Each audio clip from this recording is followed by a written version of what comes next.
Sallallahu ala Muhammad Sallallahu alaihi wasallam. Assalamualaikum warahmatullahi wabarakatuh.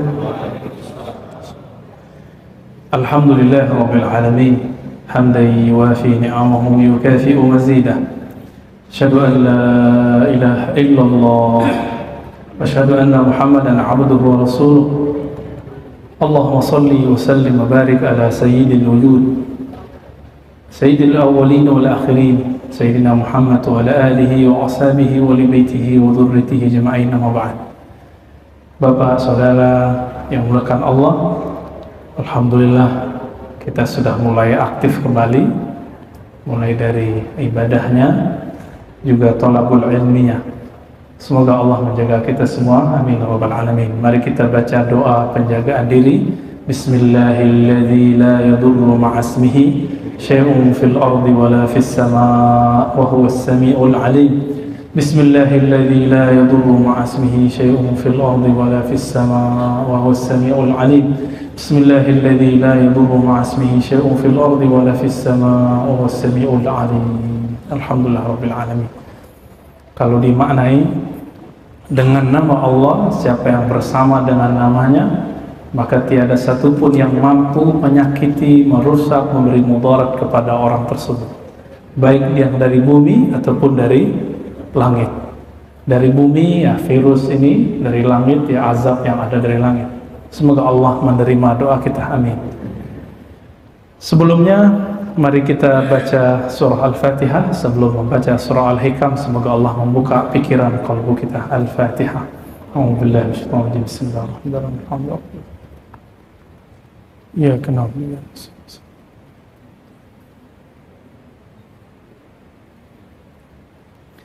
Baik. Kita masuk ke hikmah. Saya nggak tahu nomornya di sini, nggak ada ya. Di kitabnya cuma disebut halaman 73 ya. Qala Ibnu Athaillah Sakandari qaddasallahu sirrahu, Imam Ibnu Athaillah yang wafat 709 Hijriah mengatakan, ma taraka minal jahli syai'an. Jadi ciri-ciri orang yang tidak kenal Allah ini ada di sini. Kita kenal Allah atau tidak? Nanti dijawab di sini. Ma taraka minal jahli syai'an. Tidaklah seorang hamba meninggalkan lingkaran kejahilan. Apa ciri-cirinya? Selama man arada ayyuzhira fil waqti ghaira ma azharahu Allah fi. Selama hamba itu menginginkan sesuatu terjadi sedangkan Allah belum menginginkannya. Artinya keinginan dia tidak selaras dengan keinginan Allah. Saya mau tanya dari hati paling dalam, Pak, ini iman kita. Virus Corona, COVID-19 ini kehendak Allah atau bukan? Kehendak Allah. Berarti Ahlus Sunnah sudah. Yang mengatakan bukan kehendak Allah bukan Ahlus Sunnah. Ya, kita sebut Qadariyah, bukan Qadiriyah ya. Qadiriyah pengikut Syekh Abdul Qadir Jilani, Ahlus Sunnah. Kalau Qadariyah yang menolak takdir, pengikut Amr bin Ubaid, dia dulu pernah belajar kepada Sayyidina Hasan al-Basri, muridnya Ali bin Abi Thalib juga. Jadi Hasan al-Basri murid Ali, punya murid Amr bin Ubaid, tapi berkhianat kepada gurunya, namanya Amr bin Ubaid. Sehingga Ibnu Umar mengatakan, inni bari'um minhum, aku terlepas daripada mereka. Bahkan Al-Haris Al-Muhasibi yang punya ayah Qadariyah, dia tidak mau menyolatkannya karena bagi dia kafir, menolak rukun iman yang ke-6. Ada sampai begitu ya. Tapi Imam Abul Hasan Al-Ash'ari mengatakan tidak sampai kafir, dia cuma sesat, dolal. Ya, wallahu taala alam. Jika memang virus ini, bahkan mungkin setelah 2 tahun, 3 tahun kita lagi asik-asik, tenang-tenang, udah bebas, sudah dapat vaksin, mungkin muncul lagi, siapa tahu. Kita kan nggak ngerti ya. Tapi dari prediksi orang-orang yang sudah biasa berhadapan dengan ini, mereka mengatakan nanti juga akan ada lagi. Lalu kita berkeinginan agar terbebas dari virus ini secepatnya, sedangkan Allah belum menginginkannya. Nah, ini termasuk orang-orang yang belum keluar dari lingkaran kejahilan, tidak mengenal Allah Subhanahu wa ta'ala, bahwa Allah jika berkehendak ya suka-suka dia, begitu ya. Nah, disebutkan dalam bab ini tidak hanya masalah takdir. Kita ngajar orang, ingin hati kalau ngajar orang apa? Orang itu cerdas. Bapak, ibu kalau nasihatin anak pengen anaknya berubah, bener gak? Tapi anak langsung berubah gak? Guru ngajar muridnya langsung berubah gak muridnya? Belum tentu. Nah, maka disebutkanlah di sini, ya. Man amala al-khalqa bisyari'ah tala khasmuhu ma'ahum. Jika engkau, jadi kita ini berinteraksi dengan manusia berdasarkan hukum zahir, hukum syariat yang zahir, halal, haram, sunnah, bid'ah, boleh, tidak boleh, talal khasmu ma'ahum, maka permusuhanmu akan banyak dengan mereka. Coba aja lihat Pak, kalau nggak ngerti nih belajar syariatnya, imam kunut aja rame sampai masuk ke TV kan, ada yang mukul imam karena kunut, itu karena belajar syariatnya juga belum lengkap. Jadi kalau kita bermuamalah dengan orang hanya menggunakan hukum zahir, hukum boleh tidak boleh, kita sebut hukum fikih, kita musuhan terus sama orang. Bagi mazhab yang mengamalkan hadis Bukhari bahwa Nabi SAW melarang memanjangkan sarung di bawah mata kaki, ngelihat imam kita di bawah mata kaki, itu nyeseknya bukan main itu, ya. Wah, imamnya ahli bid'ah nih. Sebaliknya, para imam yang mengerti hadis ini membaca hadis Bukhari juga bahwa Nabi pernah sholat sarungnya di bawah mata kaki, ya ketawa ngeliatin orang yang celana dan sarungnya jingkrang. Akhirnya sama-sama bermusuhan. Maka beliau kasih jalan keluar. Apa jalan keluarnya? Wa man amalahum bil haqiqah adzarahum. Siapa yang berinteraksi dengan manusia, dengan orang lain, bil haqiqah, dengan pandangan hakikat. Apa itu pandangan hakikat? Memandang bahwa semuanya digerakkan oleh Allah Subhanahu wa taala, adzarahum. Pasti dia kemudian akan menerima uzur mereka. Misalnya ketika imam berkunut, saya nggak kunut, saya mengatakan, oh mungkin imam mengamalkan hadis yang dianggap sahih oleh Imam Syafi'i. Kalau saya berkunut, imam saya nggak kunut, apa yang saya katakan? Oh mungkin imam saya ini mengikuti pendapat Imam Ahmad yang mendhaifkan, menilai lemah hadis kunut salat subuh. Beres nggak Pak? Selesai itu ya. Cuma orang kan tidak mau. Ya, itu masalahnya. Orang maunya apa yang dia dengar itu yang benar. Nah, itu yang disebut muamalah bizahir syariah. Interaksi dengan orang tapi hanya dengan zahir-zahirnya saja. Lalu ditambahkan di situ, wal wajib ayu amilahum fi zahir bisyari'ati fayudzakiruhum. Kalau kita berinteraksi dengan mereka dalam bab syariat, lalu mereka berbeda dengan syariat yang kita tahu, fayudzakiruhum, maka kita boleh mengingatkan, bukan menghardik, bukan melaknat, bukan membunuh. Suatu kali dalam Sahih Bukhari ada seorang sahabat namanya Abdullah, yashrabul khamra, dia suka minum khamar. Lalu apa kata sahabat Nabi? Allahumma la'anhu, ya Allah laknatlah orang itu. Hadis Sahih Bukhari. Apa kata Nabi? Nabi dulu pernah mengatakan orang ini cinta Allah dan Rasulullah. Maka Umar mengatakan, la, tidak boleh. Fa innahu yuhibbullaha wa rasuluh. Karena orang ini mencintai Allah dan Rasulnya.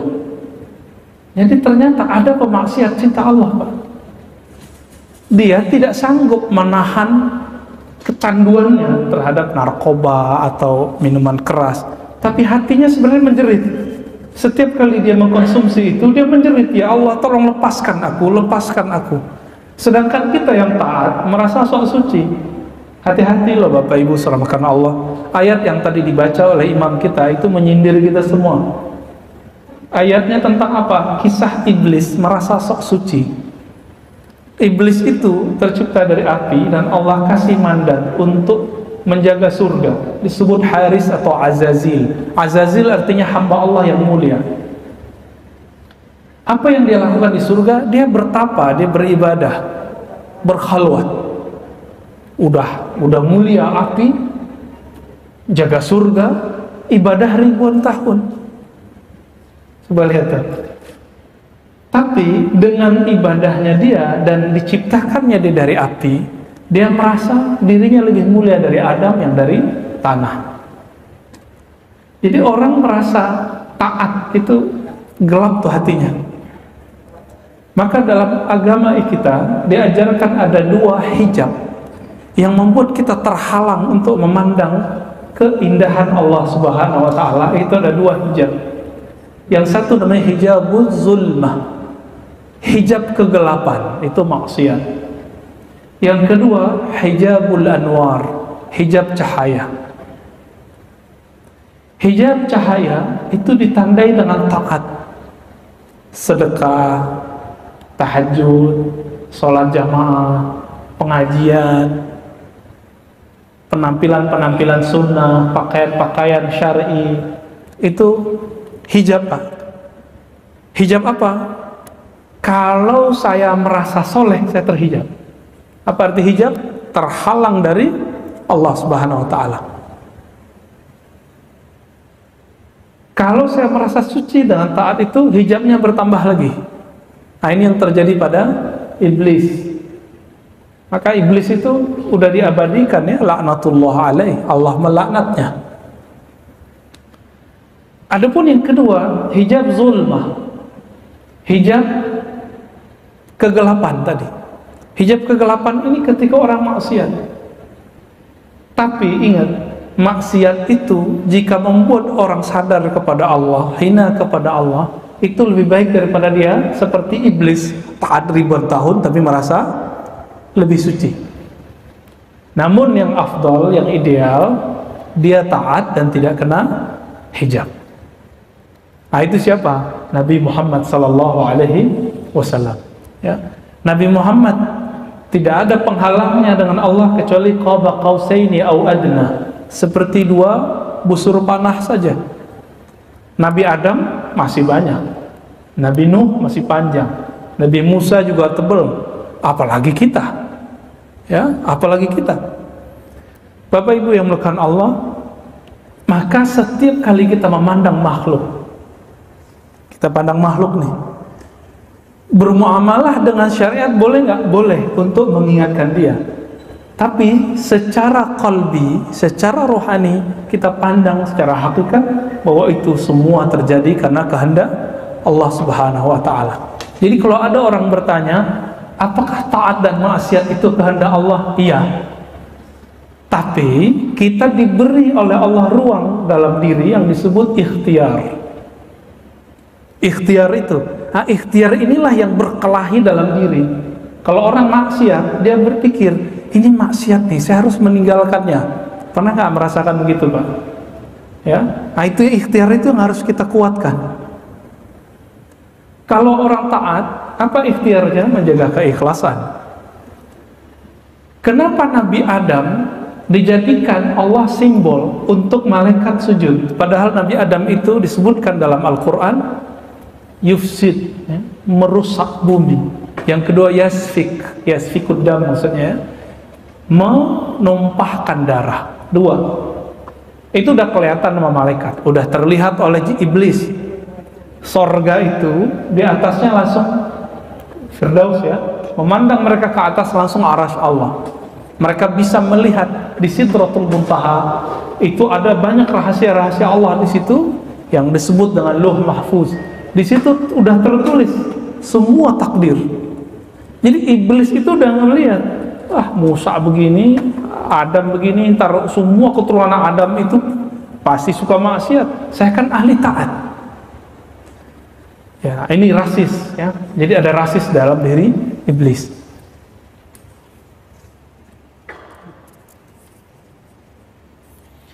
Maka di sini dikatakan min adabil arif al-haqiqi ayyuqirral asya fi mahalliha. Di antara adab orang yang kenal kepada Allah adalah menetapkan sesuatu sesuai dengan takdir Allah Subhanahu wa taala. Ini beda dengan serba takdir. Serba takdir itu bersembunyi dengan kehendak Allah dalam bermaksiat. Ini kelompok namanya Jabariyah. Kelompok yang disebut dalam bahasa ilmiah fatalis. Kalau dia ditanya kenapa ente korupsi, wah ini kehendak Allah gitu. Kenapa kamu maksiat, wah ini kehendak Allah. Nah, ini nggak benar. Ngomong begitu cuma boleh di kolbu. Secara hukum akli tidak boleh. Kita ngomong nggak boleh. Kenapa? Karena melanggar hukum syariat. Kenapa Al-Hallaj? Tahu Al-Hallaj? Mirip kalau di negeri kita seperti Syekh Siti Jenar. Al-Hallaj wafat tahun 309 Hijriah. Kenapa ia kemudian divonis hukum? Karena dia melanggar adab-adab syariat. Jadi secara fikih dia benar, tapi secara hakikat, secara fikih dia salah, secara hakikat dia salah. Jadi dia benar ya. Hal ini yang perlu kita ketahui sehingga kita mampu melihat sesuatu secara bijak. Wa yusayyiru ma'aha ala sayriha. Membiarkan sesuatu mengalir sesuai dengan jalur takdirnya. Nah, ini yang disebutkan oleh Imam Ibn Athaillah tentang ciri-ciri orang yang kenal Allah Subhanahu wa ta'ala. Nah, maka Sayyidina Umar ketika melihat ada orang yang mabuk-mabuk tadi, Sayyidina Umar itu kalau melihat ada orang mabuk itu dipukul olehnya, dijilid 40 kali Pak. Yang kedua 40 kali, yang ketiga 80 kali. Tapi Umar tidak pernah menghardiknya. Umar tidak pernah mengatakan ente terlaknat. Beda dengan kelompok yang kecil yang tadi mengatakan Allahumma la'anhu, ya Allah laknatlah peminum khamar ini. Tapi Sayyidina Umar tidak pernah melaknatnya karena beliau mendengar langsung Rasulullah mengatakan fa innahu yuhibbullaha wa rasulah. Karena dia mencintai Allah dan Rasulnya. Jangan-jangan pemaksiat yang selama ini kita hina itu lebih mulia daripada kita. Hatinya ya. Masih ingat kisah perempuan Bani Israel yang Allah ampuni cuma karena dia memberi minum anjing? Kalau ngasih minum anjing aja bisa diampuni Allah, apalagi dia bantu makhluk Allah. Ya, anjing hina atau terpuji? Yang dalam pikiran kita nih alam bawah sadar hina, najis. Najisnya bukan najis biasa.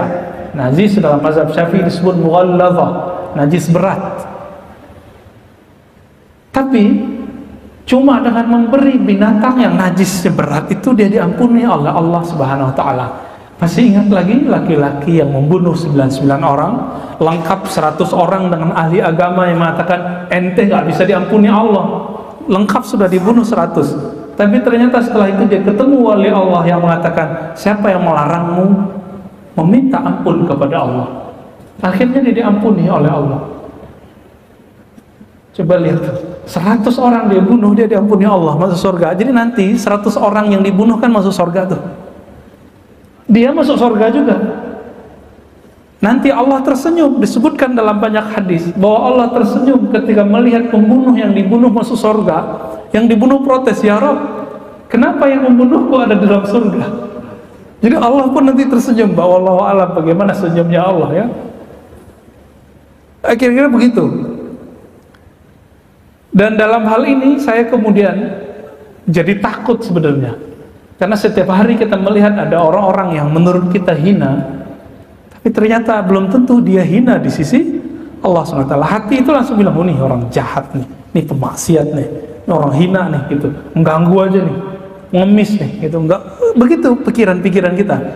Dan ternyata ujian terberat Nabi Musa adalah tingkah laku Nabi Khidir yang aneh.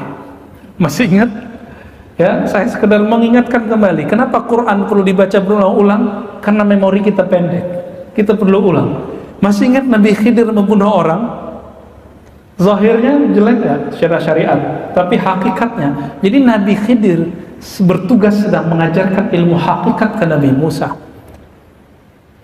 Itu sebenarnya. Lalu yang kedua ngapain? Merusak kapal. Secara syariat merusak kapal orang lain haram nggak? Tapi kalau nggak dirusak, semua penduduk kampung itu yang laki-laki mati semua antara esok. Berarti perempuan-perempuan janda semua, anak-anak jadi yatim semua. Cukup dengan merusak sedikit kapal, satu kampung beres, satu kampung selamat. Itu ilmu hakikat. Kalau yang tadi anak dibunuh, kalau dia besar dia pasti membuat orang tuanya kufur. Nah, tadi disebutkan dalam ayat yang dibaca imam kita tadi. Ya. Perintahnya ada begitu ya. Maka sertailah mereka fil amwali wal aulad, dalam mencari harta dan menafkahi anak-anak. Tuh. Jadi emang tugasnya iblis itu ngurusin kita, ngerecokin kita dalam nyari duit. Yang kedua, urusan anak, karena itu nggak bisa hilang, Pak.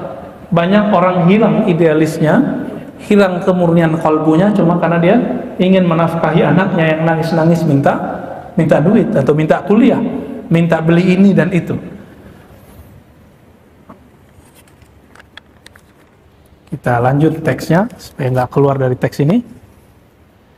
Maka ada sebuah asar ya, hadis qudsi, Allah Subhanahu wa taala berfirman, "Man lam yarda biqada'i." Siapa yang tidak ridho dengan takdirku, wa lam yasbir ala bala'i, tidak mau tahan terhadap bala bencana yang aku turunkan, termasuk virus sekarang, falyakhruj min tahti samai, maka keluarlah dari kolong langitku, wal yattakhil rabban siwai, dan carilah Rabb Tuhan selainku. Bisa nggak nyari Tuhan selain Allah, Pak? Udah nggak bisa lagi kita ya. Maka Imam Abu Utsman Ad-Darani mengatakan, "Mundu 40 sanah ma aqamani Allah Ta'ala fi halin fakarihtuhu."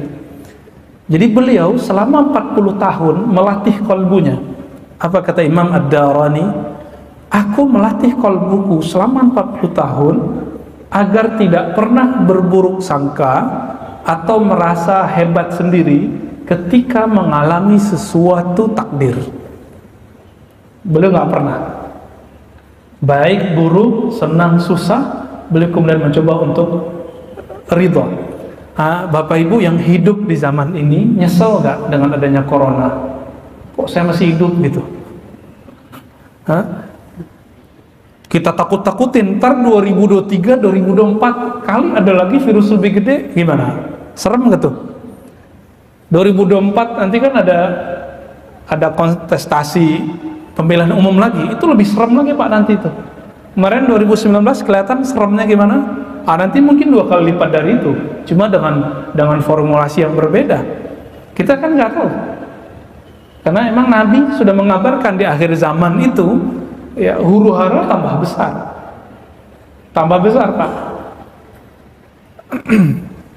Ini nggak tahu nih masjid ini kalau direnov nggak selesai sebelum 2023 2024, saya nggak yakin selesai Pak.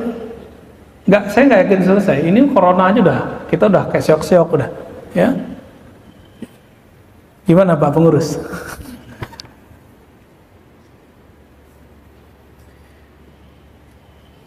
Oleh karena itu, Imam pensyarah kitab ini yang bernama Ibnu Ajibah, apa kata beliau? Orang yang kenal Allah itu yajma' baina khairil fariqain, mampu menggabungkan dua perspektif ini.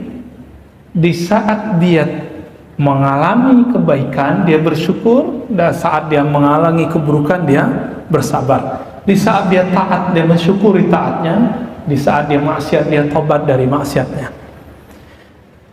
Ciri-ciri orang yang arif, yang mengenal Allah, kalau maksiat tahu cara tobat. Kalau orang tidak kenal Allah, kena maksiat, ya sudahlah maksiat aja, gitu. Ya sudahlah kecemplung sekalian. Nah ini nggak tahu cara pulang. Ini bahaya orang awam bermaksiat. Oleh karena itu Imam Abu Yazid atau Junaid ditanya, hal yaznil wali, apakah wali Allah berzina? Ada Pak pertanyaan begitu. Apa jawaban beliau? Dzalika qadrullah, ma syaa qaddar, ma qaddarallahu qaddar, ya. Itu adalah kehendak Allah. Apa yang Allah kehendaki pasti terjadi. Maksudnya, wali kalau melihat itu, dia tidak melihat itu perbuatan iblis, enggak. Tapi dia menganggap itu kesalahan saya cepat pulang kepada Allah. Kalau orang tidak kenal Allah, dia maksiat, yang dia kutuk siapa? Setan. Dasarnya setan nih, gitu. Dia salahkanlah temannya, dia salahkanlah orang yang mengajaknya maksiat. Enggak, kalau orang kenal Allah, dia kemudian menyalahkan dirinya dan dia pulang kepada Allah. Gitu. Ya, jadi mohon maaf ya, kita kan nggak ada yang terjamin dari maksiat. Ada nggak jaminannya? Mau ustadz, mau kiai, apalagi jamaah biasa, nggak ada Pak kita yang dijamin. Bedanya kalau ustadz, guru, syekh, muallim bermaksiat lebih besar dosanya daripada orang awam. Cuma kalau ulama itu maksiat dan dia tahu cara pulang, makomnya cepat naik. Ini ada sahabat kita bertahun-tahun merasa tidak maksiat. Ada, ya. Kalau jam 3 udah bangun, 5 waktu di masjid, merasa udah kayaknya soleh. Akhirnya merasa dirinya suci. Lama-lama dia benci dengan tetangganya nggak pergi ke sholat subuh ke masjid.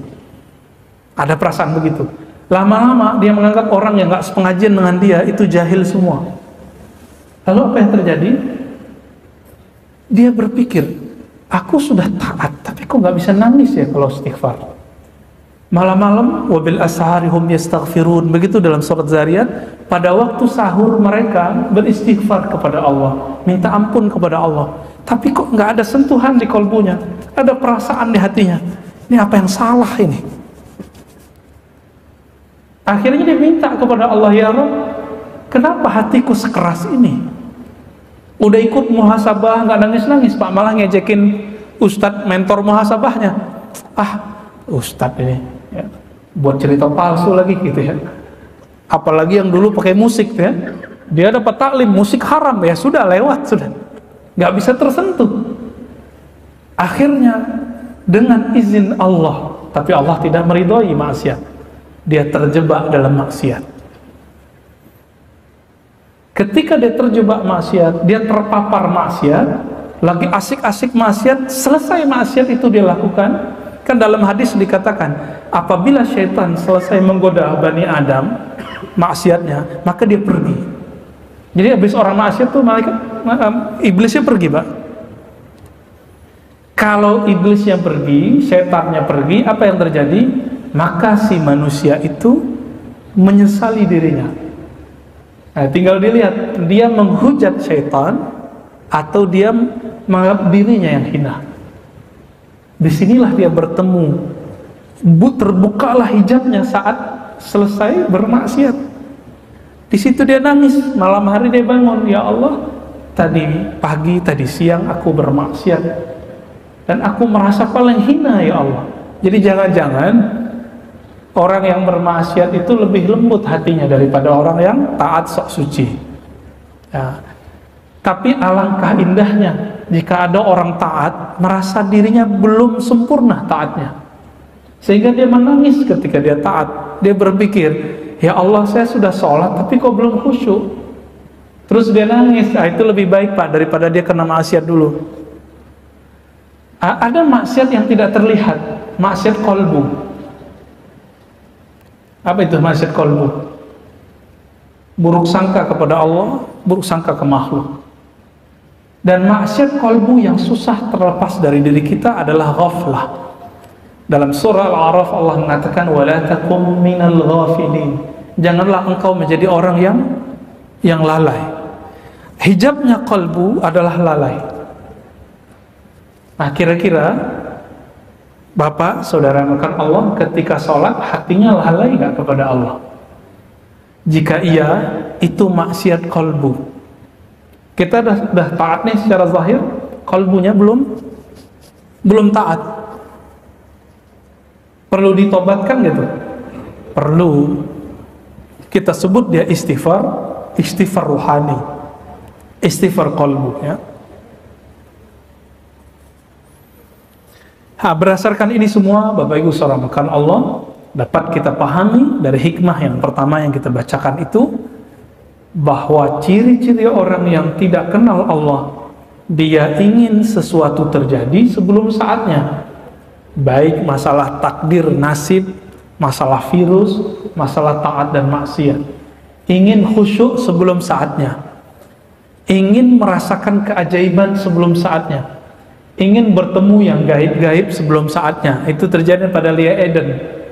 Karena ingin melihat yang gaib sebelum saatnya, sekarang dia ngerasa jadi Jibril. Almarhum dosen saya, Prof. Bambang Pranowo aja pernah ikut, Pak, profesor itu, orang pesantren, profesor doktor. Ditanya orang, Prof, dulu kenapa ente mau masuk aliran Lia Eden itu? Apa jawaban beliau? Ya katanya dia berguru sama Jibril. Masa saya nggak mau belajar sama dia gitu ya? Mau berguru sama muridnya Jibril.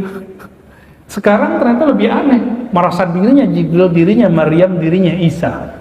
Kayaknya kemasukan jin Yesus kayaknya ya. Padahal Yesus nggak gitu-gitu amat ya. Nah, kita masuk ke hikmah yang berikut.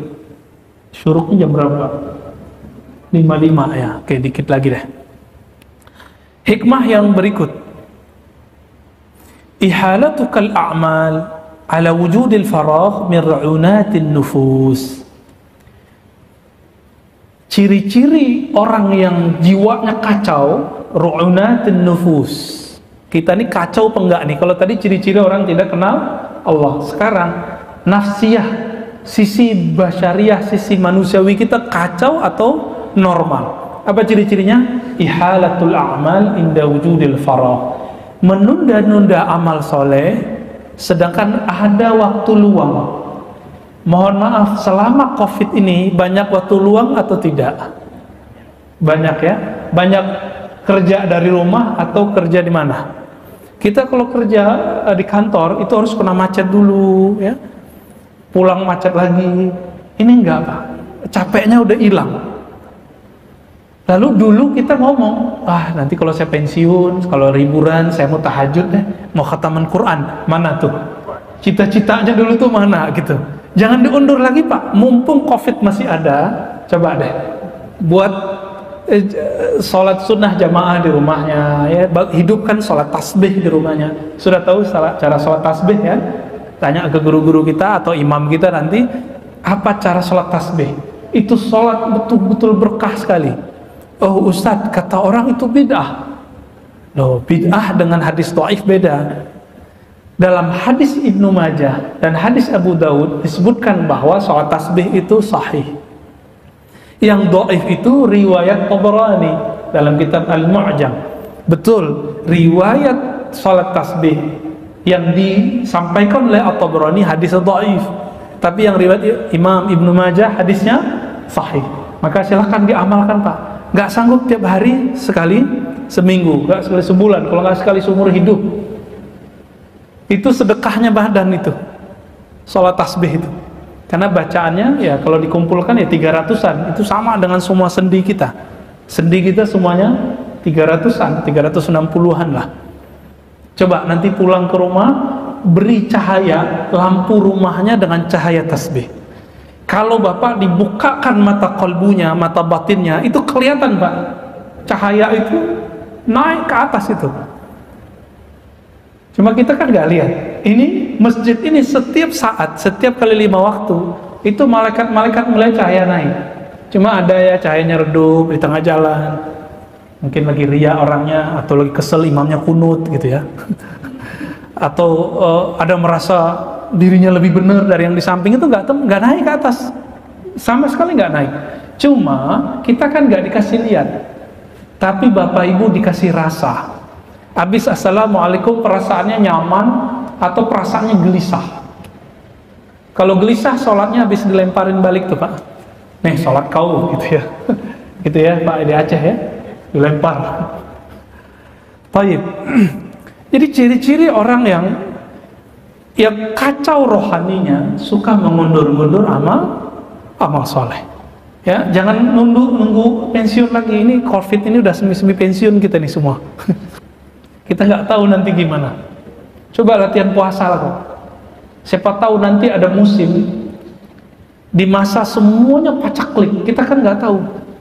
Kalau mukmin sudah biasa puasa rohani ditambah, artinya kalbunya hanya bergantung kepada Allah. Insya Allah nanti ketika masa itu datang, dia tidak akan menjadi pengikut Dajjal. Ternyata ujiannya Dajjal itu nanti cuma satu, yang paling berat, ujian perut. Itu paling berat. Ujian perut itu kiai aja lewat. Kiai aja lewat. Paham maksud saya? Ya. Kenapa ada kiai komersial? Kenapa ada ustadz bertarif? Itu urusan perut semua. Dan Allah telah menyinggung itu. Apakah mereka tidak baca ayat itu? Ittabi'u man la yas'alukum ajra. Ikutilah orang yang tidak pasang tarif. Ini baru mu'alaf, diundang keluar kota, langsung minta panjer 5 juta. Ya, saya nggak usah sebut lah namanya siapa. Ngisi juga di sini. Ya, alhamdulillah selama COVID nggak ada. Ya, saya juga nggak ngisi di sini. Kita dapat laporan Pak dari daerah. Kita kan jauhlah terus ke kampung-kampung. Buat daurah-daurah Ahlus Sunnah, penandaan Ahlus Sunnah lah kira-kira. Kita ya menyebar cahaya itu. Semoga Allah sambung rahasia itu ke dalam kalbu kita.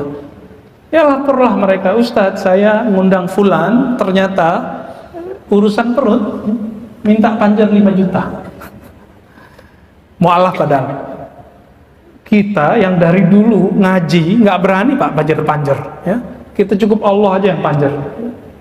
Semoga itu jadi jaminan kita bisa disebut dai ilallah, pendakwah kepada Allah, bukan dai ilal fulus, ya. Dai ilal butun, ya, ke perut, bukan. Nah ini berat, ujian perut itu berat sekali. Ini yang dikatakan oleh Imam Syarqawi dalam Syarah Al-Hikam, kitab yang lain, Asy-Syuhrah qabla al-kamal sarmun qatil. Ingat nih kalimat ini.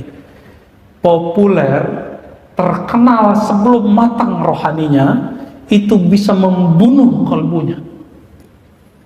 Nggak punya hati nanti. Nggak punya hati sama sekali. Jadi kalimat Imam Nota'illah ini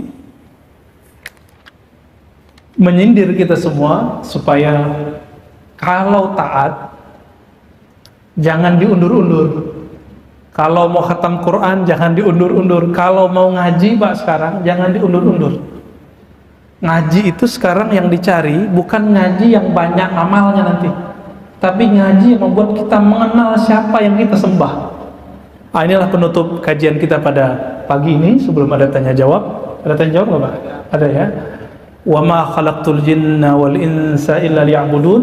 Terjemahan biasa orang apa? Tidaklah aku ciptakan jin manusia kecuali untuk menyembahku. Itu terjemahan harfiah. Coba kita lihat terjemahan ilmu ma'rifatullah yang diwariskan oleh Sayyidina Ibnu Abbas radhiyallahu taala anhuma. Apa kata beliau? Wa ma khalaqtul jinna wal insa illa liya'rifun. Tidaklah Allah menciptakan jin dan manusia kecuali untuk mengenal yang disembahnya. Saya mau tanya Pak, udah kenal belum dengan siapa yang kita sembah? Oh ya, guru saya dulu ngajarin kita sembah Allah, kita sembah Allah. Kalau begitu kita disebut abid, ahli ibadah aja. Dari tadi kita menyebut arif, abid. Apa beda abid dengan arif? Abid itu menyembah Allah karena ada maunya. Mau dapat surga, mau dapat bidadari 72, ya. Jadi surganya mohon maaf, surga seksual, surga hasrat. Benar gak tuh? Boleh nggak? Boleh. Tapi levelnya masa dari dulu ngaji begitu-gitu aja? Ini ngaji udah setiap pagi Pak? Udah? Belum, baru Sabtu Minggu, Sabtu Ahad. Baru 2 hari seminggu ya. Tapi kalau hari biasa kan 2 kali sehari. Ba'da maghrib, ba'da isya. Sekarang yang perlu kita butuhkan di akhir zaman tidak hanya bagaimana cara memperbanyak amal, tapi mengenal siapa yang kita sembah dalam beramal. Nanti kalau sudah sampai pada ma'rifatullah, dijamin Pak, kalau nanti datang si Dajjal pembawa fitnah itu, kita nggak akan berubah. Tapi kalau ahli ibadah aja, nanti hidup di masa Dajjal, mending Bapak minta meninggal sebelum itu ya. nggak akan kuat. Urusan perut ya, bahkan Dajjal kalau sudah keluar itu, anak istri itu bisa jadi diperkosa oleh tentara-tentaranya. Kita dituntut, kamu ikut saya atau gimana? Diancam. Nauzubillah min zalik. Nauzubillah min fitnatil Masihid Dajjal. Ya, semoga kita terjaga dari fitnah Masihid Dajjal. Dan saya meyakini virus-virus huru-hara sekarang itu bagian dari skenario-skenario itu. Tapi saya nggak mau seperti kawan-kawan kita yang terlalu buru-buru mengatakan Dajjal sudah keluar, Mahdi sudah keluar ya. Itu sama dengan menghendaki sebelum Allah menghendaki. Udah jalani aja gitu. Kira-kira begitu. Jadi menyembah kepada Allah, lalu kenallah Allah yang kita sembah. Nah, kalau sudah kenal nggak akan lagi berubah itu imannya. Insya Allah. Ini yang dikatakan oleh Heraklius ketika ditanya oleh Sufyan. Apa kata Heraklius? Adakah umat Muhammad yang murtad? Apa jawaban Sufyan? Tidak. Lalu Heraklius mengatakan, betul. Jika iman nurnya telah masuk ke ruang relung-relung kolbu, dia tidak akan pernah keluar. Maka dalam bab akidah, siapa yang benar-benar mukmin tidak akan pernah murtad. Tapi kalau dia baru level muslim, pasti bisa murtad. Mungkin murtadnya bisa bolak-balik 1000 kali kali. Ya, kira-kira itu Bapak saudara makan Allah. Nanti sholat syuruknya diundur aja, ya, karena sholat syuruk itu waktunya sampai sebelum duha. Ya, tafadhal. Kalau ada yang bertanya, Pak Mirwan nih.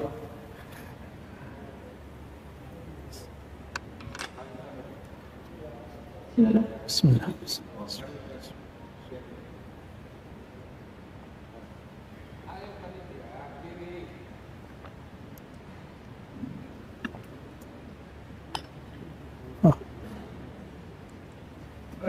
Assalamualaikum warahmatullahi wabarakatuh. Terima kasih. Assalamualaikum. Ya. Alhamdulillahirabbil alamin, rahmat ridho dari Allah. Kami merasa bersyukur ini hari yang kedua kali kita mendapatkan tausiah langsung tanpa lewat Zoom atau lewat online. Alhamdulillah. Pertanyaan yang pertama yang saya tanyakan terkritik sejak mulai PSBB diberlakukan, di mana dengan adanya isu COVID-19 ini kan di satu sisi protokol kesehatan itu bagus sekali, kita dilatih untuk menjaga kesehatan, menjaga jarak, menjaga jangan sampai terpapar penyakit.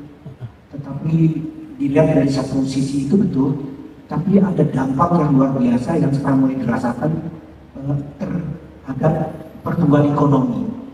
Berapa banyak sekarang terjadi kemunduran, industri-industri penerbangan jatuh, industri pariwisata jatuh, industri yang lain-lain juga mulai terasa. Sehingga akhirnya kekhawatiran nanti akan terjadi musibah ekonomi. Orang lapar, orang meninggal bukan karena penyakit, tapi memang tidak bisa beli beras. Nah, kira-kira bagaimana Rasulullah SAW mengantisipasi hal ini? Karena sejak zaman Nabi tidak pernah terjadi wabah yang sampai 6 bulan, bahkan saya dengar nanti diperpanjang lagi 2 minggu, perpanjang 2 minggu lagi, terus dan mungkin akan seperti ini. Tapi alhamdulillah kita bersyukur pada pengurus NPBJ, kita masjid yang sudah berani secara formal mengadakan itu, walaupun masjid-masjid di luar sih sudah biasa, mereka sholat pun berdempet-dempetan seperti biasa. Jadi kira-kira ada 2 pendapat. Kira-kira yang mana yang harus kita ikuti? Takut ikuti peraturan kesehatan secara ketat, tidak boleh bersalaman, padahal bersalaman itu dalam agama, dalam sebuah proses silaturahim. Beda ikatan batin dengan salaman dengan hanya dari jauh begini saja. Satu. Yang kedua, kita datang ke masjid. Masjid ini dijamin oleh Allah tempat yang aman, tempat yang bersih, karena datang berwudu. Sementara di satu sisi ada orang yang takut terpapar, sehingga akhirnya semua dibatasi oleh pemerintah, dampaknya ekonomi kita jatuh. Terima kasih Pak Ustaz. Ya, ini cerita akhir zaman ini Pak. Ya, dulu sudah ada virus-virus yang mirip, tapi tidak ada yang efeknya sebesar ini. Cuma Bapak lihat, ini bukan teori konspirasi. 2015 ada konglomerat dunia sudah cerita tentang corona, ya kan? Tapi usut punya usut, yang dia bacakan itu adalah hasil lab yang sudah dipresentasikan di WHO dan lain tahun 2010. Kita baca tuh, kan udah buka PDF-nya sudah lengkap semua. Kita nggak bisa nutup mata lagi. Oh, nggak ada itu. Bapak coba lihat, Amerika yang kata orang adidaya itu punya utang ke siapa ya? Berarti ada negara lain dong. Apakah dia utang ke Cina? Enggak. Cina yang sekarang juga nyaingin Amerika juga punya utang ke siapa? Siapa lagi? Yang kuat di Eropa, Swiss, bukan Perancis, Pak. Perancis udah weak sekarang, udah sangat lemah sekali. Ya, 3 tahun lalu kita ke sana, orang Swiss ngejekin Perancis, poor, gitu, miskin loh gitu. Saya dengar sendiri Pak, mereka ngomong begitu, parah ya. Inggris sampai keluar Brexit, karena dia udah baca itu semua. Karena kalau dia ikut kemarin, masih ikut Eropa waktu itu, ini Eropa, maka kena dampaknya lebih dahsyat.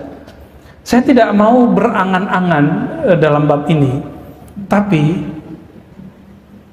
ini bukan sembarangan. Jika cuma COVID yang tidak terlihat itu bikin goyang semua negara, berarti ada negara yang bukan negara, kekuasaan yang bukan pakai negara-negara nation, itu sedang ngerecokin negeri-negeri semua ini, negeri kita semua. Dan saya meyakini ini fitnatud dajjal. Jadi dajjal dengan fitnah itu berbeda. Fitnatud dajjal, fitnah, apa arti fitnah? Kekacauan yang disebabkan sebelum munculnya dajjal, itu fitnatud dajjal. Dan ada disebut fitnah kubro dan wusta. Kalau yang dulu-dulu sugro, saat dajjal muncul itulah yang kubro. Sekarang itu sudah wusta, fitnah yang medium. Sudah medium Pak. Namun tidak usah khawatir, negeri kita Allah berkahi dengan banyaknya zuriat para Rasulullah ada di negeri kita. Bapak coba tanya sama orang-orang Arab keturunan Rasulullah dari Yaman, itu klan-klannya keturunan Rasulullah ada di Indonesia, tapi udah nggak ada di Yaman. Jadi ada suku apa gitu ya, kabilah fulan, ada di sini, nggak ada di Yaman. Apalagi di Arab Saudi udah nggak ada Pak. Yaman itu kalau nggak ada Tarim, nggak ada Hadramaut, nggak ada Al Habib Omar dan guru-guru kita mulia di sana, itu lewat sudah. Karena aliran ekstrem sudah berkembang di daerah Dara'ah, Damaj, dekat-dekat situ juga, Son'a, ya sudah banyak. Kemana mereka? Ternyata mereka dari dahulu sudah bikin markas-markas dakwah di negeri kita. Ada Maulana Ibrahim As-Samarkandi, ada Ahmad Jumadil Kubro. Sebelum itu ada yang kita dengar Sunan Ampel, itu kan keturunannya Raden Rahmat. Kemudian generasi-generasi setelahnya yang kita sebut sekarang habaib-habaib itu, ya. Dan kabar gembiranya apa dari Rasulullah? Al-Mahdi minni min waladi Fatimah. Al-Mahdi yang orang di akhir zaman yang dapat hidayah, dapat guidance langsung dariku, yang bisa menyelamatkan banyak orang, min waladi Fatimah, dari keturunan Fatimah. Dan sekarang yang terbanyak di mana? Di Indonesia Pak. Silakan tanya ke Robito Alawiyah, terbanyak di Indonesia, bukan di Maroko, bukan di Arab Saudi, bukan di Irak, bukan di India, tapi di negeri kita. Masa saya berkeyakinan kebangkitan Islam itu nanti ada dari negeri kita?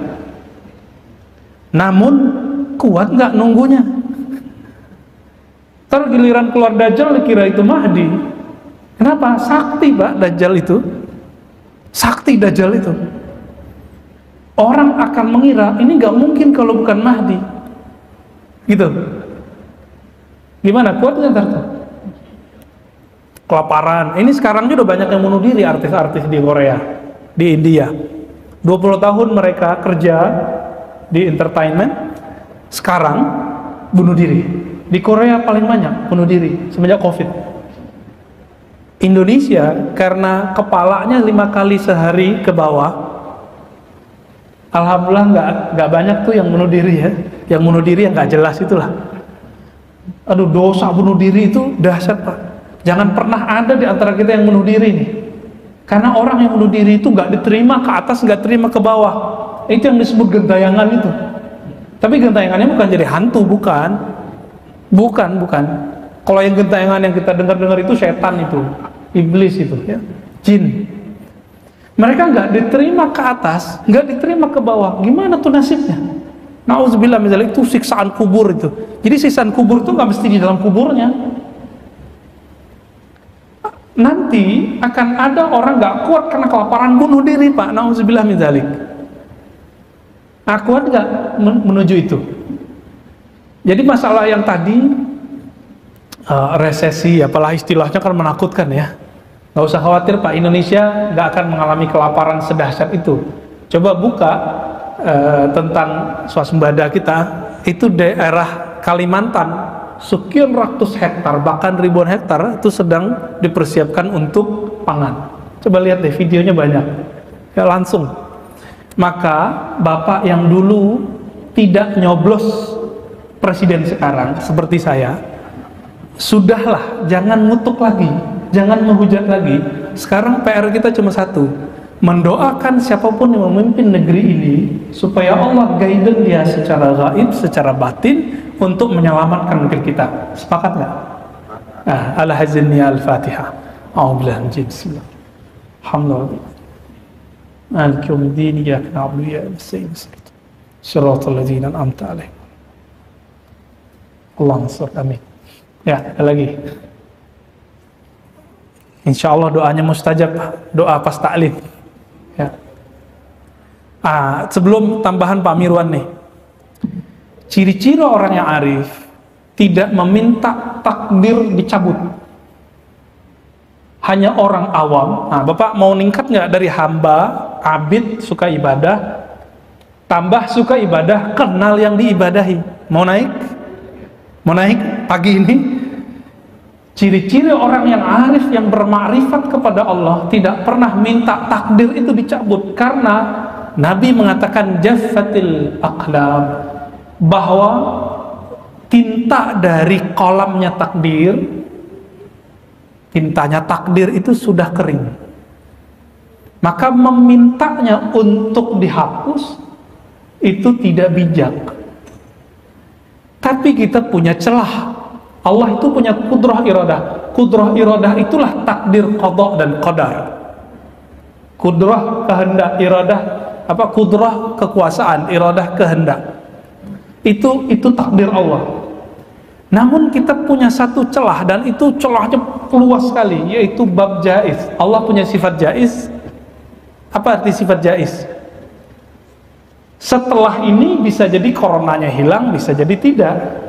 Jangan hanya minta corona hilang Pak, banyak virus ini mau datang. Kita minta corona hilang, nanti muncul yang lain. Maka yang kita minta bukanlah virus itu hilang. Apa kata Imam Abul Hasan Sajli? Sungguh celaka orang yang percaya kepada Allah tapi tidak menerima kehendak Allah. Celaka Pak. Dan lebih celaka lagi, orang nggak percaya Allah, ingkar kepada Allah, menolak takdir Allah. Kebanyakan kita, doa-doa kita levelnya level yang satu itu. Percaya kepada Allah tapi nggak mau menerima kehendak Allah. Mau nikahin seorang pasangan tapi nggak menerima kekurangannya, kira-kira begitulah. Terus gimana dong? Tengkar mulu tiap hari ya? Akhirnya kita bertengkar terus dengan bab iman dalam kolbu. Jadi Pak Yul ya, benar? Lupa. Pak Erwin. Pak Erwin ya. Kita jangan meminta supaya virus ini terangkat. Yang kita minta apa? Ya Allah, jaga kami, ridhoi kami. Beri rasa ridho dalam kalbu kami. Raditu billahi robba. Aku ridho kehendak Allah apa saja. Kalau Bapak dapat itu, ini yang disebut arif billah, orang yang kenal kepada Allah Subhanahu wa taala. Silakan Pak. Assalamualaikum warahmatullahi wabarakatuh. Assalamualaikum. COVID-19 belum berakhir. Iya. Biasanya kita di sini baca kunut dan silat. Tapi Imam hari ini saya tidak tahu apa aja ini tidak baca. apakah ada ustaz di sini perlu dipertanyakan dan mesti diulangi lagi.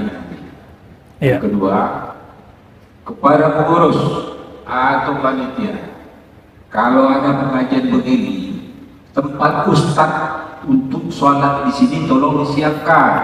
Jangan sampai seperti tadi, ustaz terpaksa ke belakang mundur untuk mencari tempat sholatnya.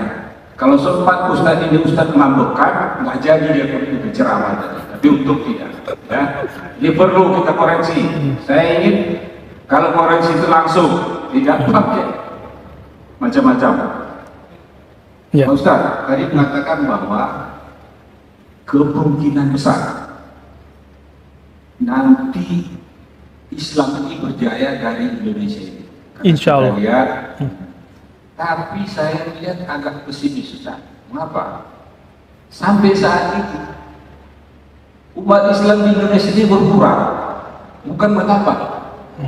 Persentasenya, apalagi yang kita dengar dari almarhum Ustadz Poginta kemarin, Ustadz Poginta, itu sekarang hanya tinggal 73% umat Islam di Indonesia. Saya baca buletin dari Kristen tahun 2025 mereka mau menjadikan 50%. Artinya kita yang berkurang, mereka bertambah. Bagaimana kita bisa maju kalau ini terus terjadi? Bagaimana kira-kira kita mengatasinya? Yang berikutnya masih harus kita lagi. Ntar saya lupa Pak dulu. Nah, ini cuma ini aja. Oh, iya, udah. Kalau menurut Ustaz, apakah kita ini sudah boleh saat ini ceramah seperti ini? Karena masih banyak nih pengurus masih takut nanti kena COVID gede-gede, badannya gede-gede kena ini. Sementara kita tahu masjid ini bersih, sepertinya ya kalau menurut kita untuk kena COVID di masjid ini jauh lah. Jadi supaya ceramah itu diteruskan atau dimulai lagi. Gitu demikian. Assalamualaikum warahmatullahi wabarakatuh. Assalamualaikum warahmatullahi wabarakatuh. Pengurus langsung dengar Pak. Ya terima kasih perhatiannya ya. Saya nggak kepikiran dari masalah tempat duduk itu ya. Ya masa sih Indonesia jadi tempat kebangkitan Islam, sedangkan agama sebelah juga katanya ada target-target. Target itu cuma target Pak. Dulu kampung saya Sumatera Barat mau di 50% kan tahun 2000. Apa buktinya sampai sekarang? Orang ada Injil bahasa Minang aja rame, langsung ciut mereka. Ya, walaupun saya tidak melarang kok Injil berbahasa apa aja kita ngelarang. Bahasa Melayu ke bahasa apa, bahasa Arab juga dulu ada. Bahkan sebelum Islam ada sudah ada Injil berbahasa Arab, nggak ada masalah.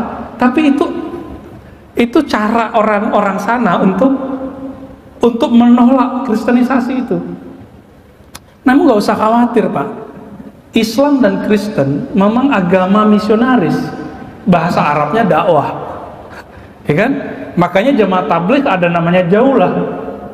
Di Muhammadiyah ada majelis tabligh.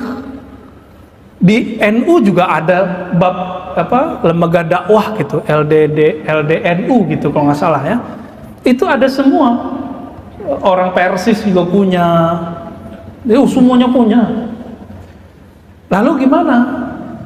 Non-Muslim ataupun ajaran-ajaran menyimpang itu ketika masuk ke dalam tubuh umat Islam mirip kayak vaksin. Kalau dia masuk nanti lawannya lebih gede Pak.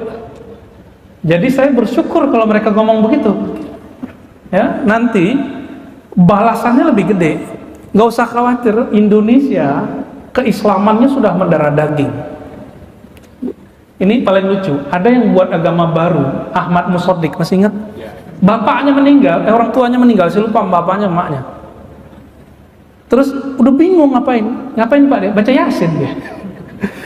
Jadi dia itu sudah kafir secara hukum Islam, tapi alam bawah sadarnya dia NU. Pas meninggal orang tuanya dibaca Yasin Pak. Nah, kalau orang Aceh Muhammadiyah mungkin nggak tahu deh ngapain dia. Artinya itu dia udah lupa kalau dia tuh pernah kafir gitu. Dia masuk Islam lagi tuh berarti kayaknya. Nggak tahu kalau habis itu jadi apa lagi. Nah ini, jadi Indonesia karena Allah itu menakdirkan banyaknya sekarang zuriat Rasulullah, putra Rasulullah di negeri ini, maka akan banyak Pak. Vaksin-vaksin itu vaksin semua itu. Ya, aliran A, aliran B, aliran C, gak usah khawatir. Bahkan Imam Mahdi palsu juga banyak. Nggak jauh di tempat saya, Sawangan Parung tuh juga ada yang ngaku Imam Mahdi. Bintaro belum ya, aman. Kenapa nih ada Imam Mahdi palsu? Itu kerjaannya Nabi Khidir alaihissalam tuh.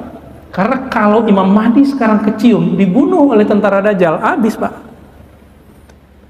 Ya, maka dalam hadis dikatakan Allah Subhanahu wa taala akan mengislahnya, yuslihuhullahu fi lailah. Allah akan mengislah Imam Mahdi itu dalam semalam. Hadisnya sahih. Maksudnya islah semalam apa? Sebelum diislah, kita nggak akan kenal persis itu. Bapak nggak akan kenal persis siapa Imam Mahdi. Kenapa? Dia nggak akan berpenampilan ustadz Pak. Ini mohon maaf, saya kasih tahu aja ya. Al-Mahdi tidak berpenampilan ulama. Makanya orang-orang itu lagi buru itu ya. Orang-orang yang ingin membunuh Al-Mahdi itu dengan nama-nama intelijen apalah. Mereka lagi nyari tukang jual gorengan, tukang sapu, tukang sapu. Dikira begitu Imam Mahdi. Karena bukan yang berpakaian begini, bukan yang pakai kopiah begini. Enggak. Nah ini yang makna islah. Itu cara Allah menyembunyikan Imam Al-Mahdi. Maka ini yang disebut Nabi SAW, ismu kasmi. Namanya seperti namaku. Nama dalam bahasa Arab, ismun artinya dua. Kemuliaan. Yang kedua, al-alam, tanda. Ya, kemuliaan dan tanda. Jadi nggak usah khawatir Pak. Insya Allah negeri kita dijaga. Adapun mengenai pengajian, selama masih ngikutin protokol kesehatan, silakan diaktifkan Pak Mengurus ya. Kita mendukung. Masjid ini pasti jadi contoh karena masjid besar di sekitar Bintaro. Walaupun di masjid yang lain sudah rapat, Bapak ikutin aja protokol kesehatan karena fatwanya sudah membolehkan. Dulu kan masih ramai karena semua orang shock dengan berita ini, akhirnya masjid tutup aja kan gitu. Ya itu wajar orang shock. Kita nggak tahu karena pemberitaan itu dahsyat sekali. Saya nggak nonton TV aja, kena YouTube Pak. Kita kadang-kadang buka YouTube apa gitu ya, yang muncul berita-berita begitu. Sekarang cuek aja kan. Katanya muncul klaster baru. Lama-lama nanti muncul namanya imun sosial. Sosial imun. Sosial imun itu orang ngerasa cuek aja tuh ya. Imun begini lebih kuat kadang daripada imun biasa. Tapi kalau nggak kuat di dalam kalbunya, buruk sangka terus orang, ini kayak kena COVID nih. Apalagi tadi ada yang batuk-batuk kan, kayak COVID gitu. Padahal orang itu biasa tiap pagi batuk-batuk. Dari zaman bahla udah batuk-batuk gitu. Nah, kita jangan suzon kepada orang. Apakah masih dianjurkan salaman? Ya saya rasa untuk menjaga COVID ya bijak aja. Kalau saya orangnya nggak takut, saya salaman Mbak. Tapi kalau orangnya khawatir ya kita nggak usah deh ya. Kalau salaman nanti cuci tangan lagi deh. Baik. Ada lagi Pak? Udah cukup ya? Gimana? Ya, tafadhal.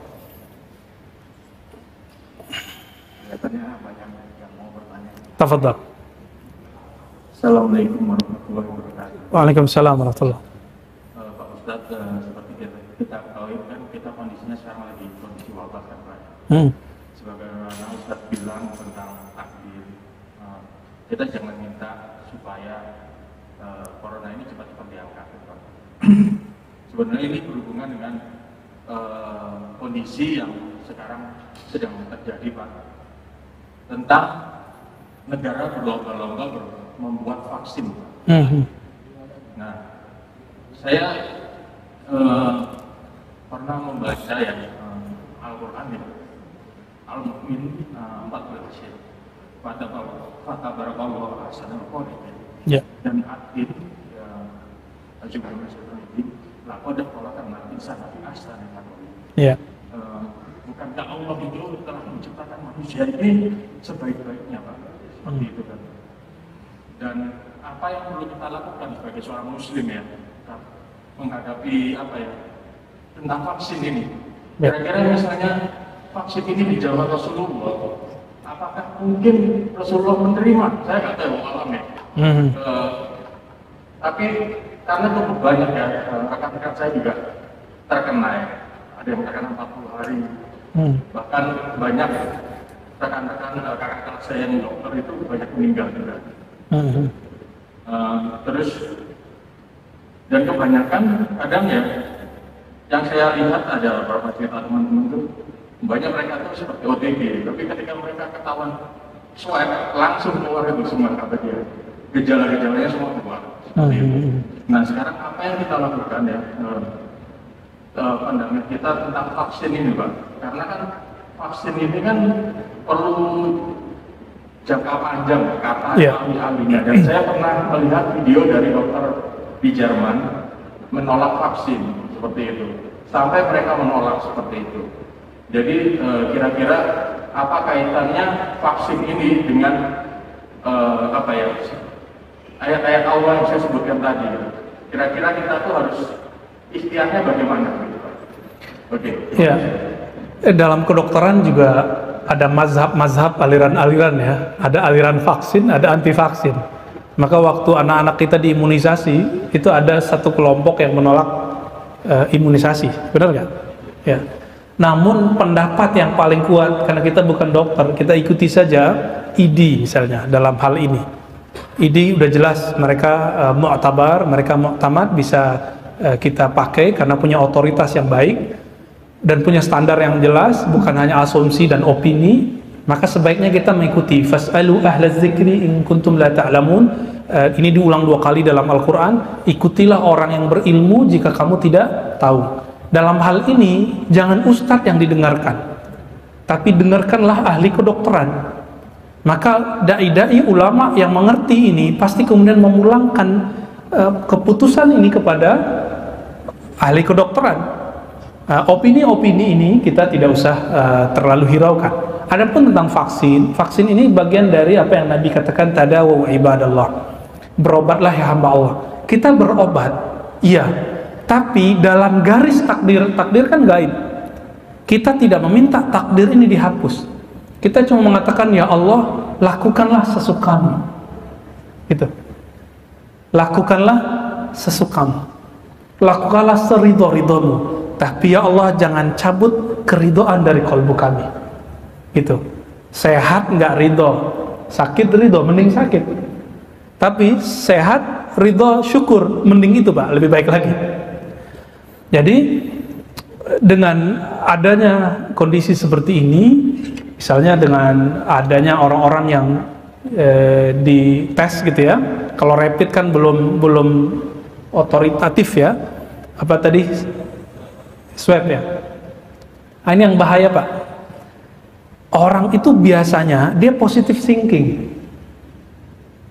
Ketika dilakukan swab itu ternyata positif. Apa yang terjadi? Shock. Shock ini kemudian membuat imunnya jatuh, dan itu dokter-dokter sudah paham. Maka kita menyarankan jangan banyak-banyak deh swab itu. Jangan banyak-banyak Pak. Di Amerika aja presiden Amerika ngomong begitu. Iya. Amerika sendiri nggak bisa membendung ini, maka ini bukan skenario Amerika, bukan skenario Rusia, bukan Cina. Cina aja nggak bisa Pak. Vietnam katanya yang kemarin hebat apa sekarang? Ya, Inggris, Prancis kacau, Spanyol hancur, Pak. Italia juga kemarin begitu. Adapun Jerman, karena Jerman ini, mohon maaf, ada egonya sedikit karena mereka kekuatan ilmiahnya lumayan kuat. Dan presidennya seorang ahli ilmu eksak ya, ahli kimia kalau nggak salah. Dia pun masih melihat opini-opini yang bermacam-macam itu. Jadi saran saya, kalaupun Bapak nanti swab atau apa ya, coba dibangun husnuzon dalam dirinya, berpikir positif, ridho. Maka saya kemarin saya keceklek Pak paru-paru. Alhamdulillah ini bisa gerak nih. Tadinya nggak bisa bangun, keceklek sampai badan panas dingin. Tapi apa yang keluar dalam hati? Alhamdulillah, Allah begitu ya. Terus kalimat yang paling membuat saya tersentuh itu raditu billahi robba. Ya Allah, jika memang engkau ridhoi aku dengan keceklak begini, aku ridho. Jadi kalau saya ngomong agak tinggi dikit itu langsung sakit Pak di sini. Ya. Rasa ridho itu muncul nggak? untuk memunculkan rasa ridho, maka perlu menanamkan itu setiap pagi, setiap sore. Jadi kalau di hadis itu dikatakan 3 kali, sebaiknya Bapak membacanya 7 kali. Katakan raditu billah, aku ridho atas kehendak Allah sebagai Rabbku. Udah dibaca itu Pak, raditu billah robba wa bil islam dinina. Jangan hanya hafalan, coba mainnya di kolbu sekarang. Ya Allah, aku ridho apapun kehendakmu atas diriku.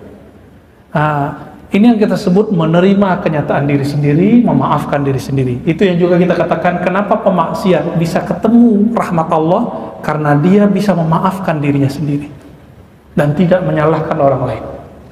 Gitu. Terakhir, ya tafadhal. Assalamualaikum warahmatullahi wabarakatuh. Assalamualaikum. Ustaz, saya kembali kepada tausiah Ustaz awal, kembali ke Al-Hikam. Pernah saya membaca buku Ustaz yang pure Muslim Puritan, ya. Puritan. Jujur saja agak bingung untuk mentelaah Ustaz. Iya, iya. Dan saya lihat beberapa kajian di situ ada hal-hal yang menarik untuk mencerahkan kolbu yang sering Ustaz katakan.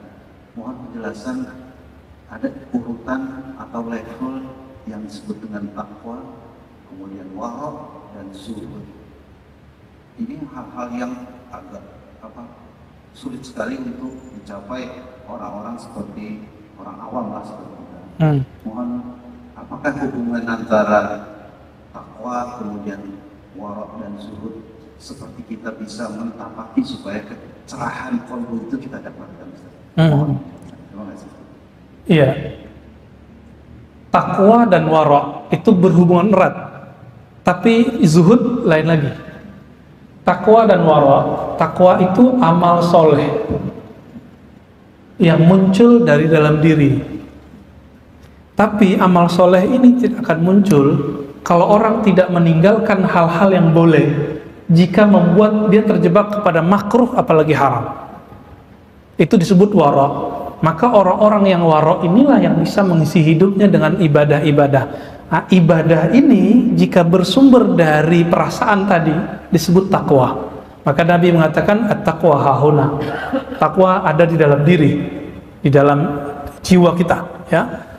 Adapun zuhud, sebelum zuhud, masih ingat ayat puasa? Kutiba alaikumusiyam kama kutiba alal ladzina min qablikum la'allakum tattaqun. Jadi takwa itu adalah goal dari ibadah puasa. Jadi ujung dari ibadah fisik itu adalah takwa. Namun saya balik, sebenarnya ibadah fisik itu bersumber dari ketakwaan itu. Adapun zuhud itu ada tingkatannya, Pak. Ada zuhud dari dunia, ada zuhud dari akhirat, ada zuhud dari dunia, ada zuhud dari akhirat, ada zuhud dari dunia dan akhirat.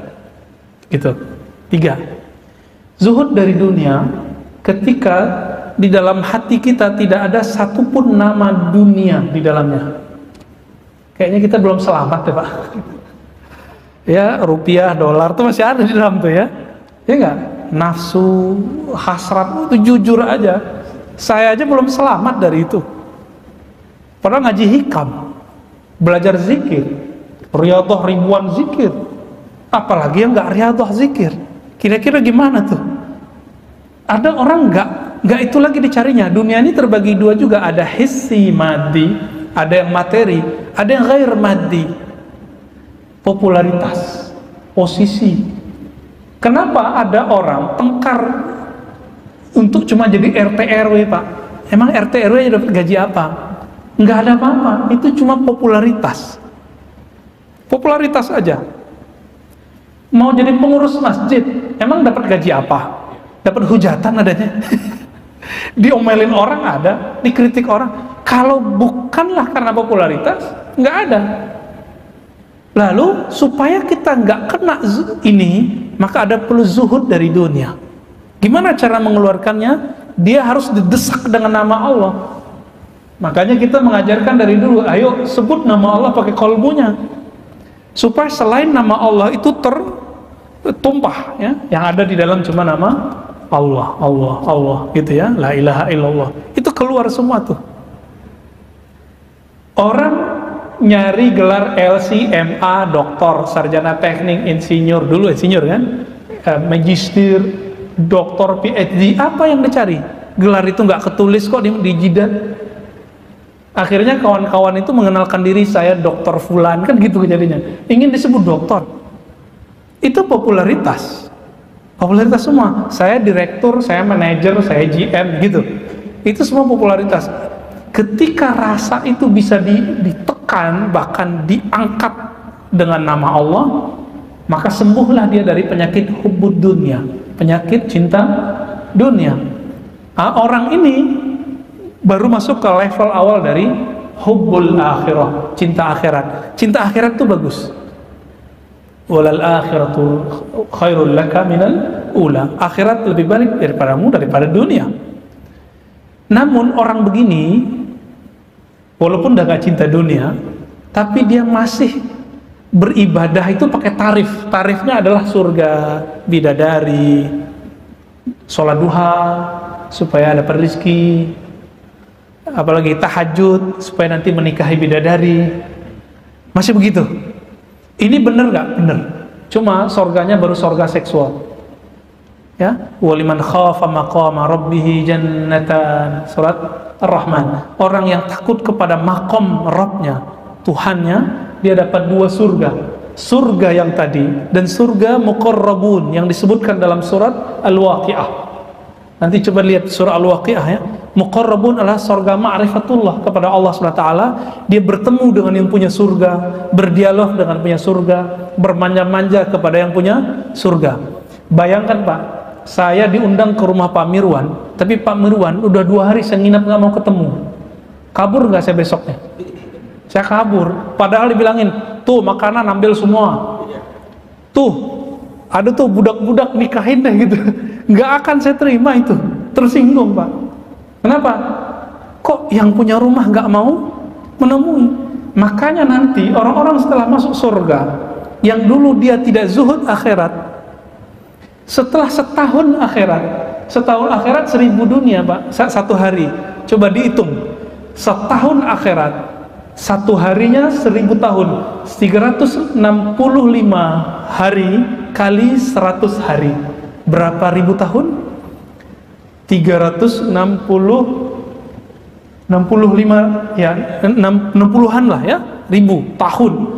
Dan Allah baru kasih hadiah memandang Allah sekali.